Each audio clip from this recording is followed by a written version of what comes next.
Low voter turnout seems to be a chronic issue in local elections, but recently passed legislation in New Mexico aims to turn that around. State lawmakers passed the Local Election Act in February, which automatically consolidates nonpartisan local elections like school boards and special districts into November of odd-numbered years. Municipalities may opt in and be added to the ballot. The law also creates a requirement for special elections to be conducted by mail. In Las Cruces, Doñana County Clerk Scott Kraling introduced the law to the City Council at a recent meeting and says the act will help simplify elections for voters. Right now, the way that the elections are scheduled is we've got them in January, in February, in March, and in May. It's kind of a fragmented system that is it's really difficult for voters to try to figure out how to navigate. And so the Local Election Act consolidates all of our local nonpartisan elections into one local election day. Municipalities have the option to join into that election. And so today we're here talking to the city about what it would look like if they would opt in. Kraling says if the city chooses to opt in, the Doñana County Clerk's office will administer elections in November of odd-numbered years.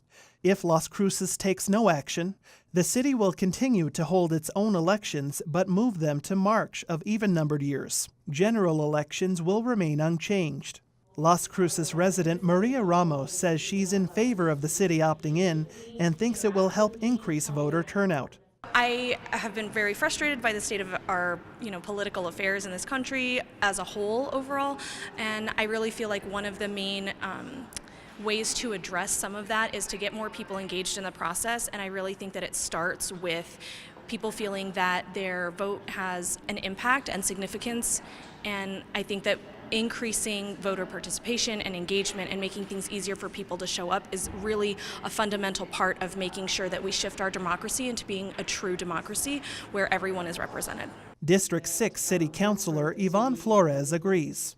I'm in support of the consolidation of elections, primarily because it means that people who don't normally vote will be motivated to vote because they know that there's a certain time to go to vote for everything that they can possibly vote on in that election. Along with consolidated elections, the city can also choose what type of runoff elections it holds. Kraling says the city currently uses a top 2 separate runoff election for candidates who fail to receive 40% of the vote, held about a month after the first election. But Kraling says a ranked choice voting system, which Santa Fe used for the first time in March, allows voters to rank candidates by preference and results in an instant runoff, which he says reduces cost and provides voters with more choice. Ranked choice voting gives voters more options. Instead of voting just for one person, you show up and you rank all of the options that are there. Or if you don't like any of them, you can just show up and you can vote for one person. But if you've got, say, 4 candidates, you can rank them 1 through 4.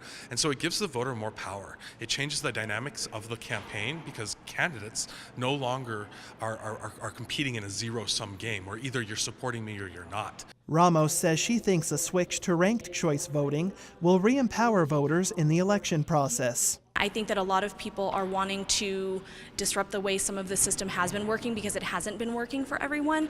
And so even if it's nonpartisan and backed by specific parties, you still have a lot of this dynastic rule even in local elections where certain people are the ones that are kind of the shoo-ins to win, and I'd love to see that disrupted. The law goes into effect July 1st. For KRWG, I'm Michael Hernandez.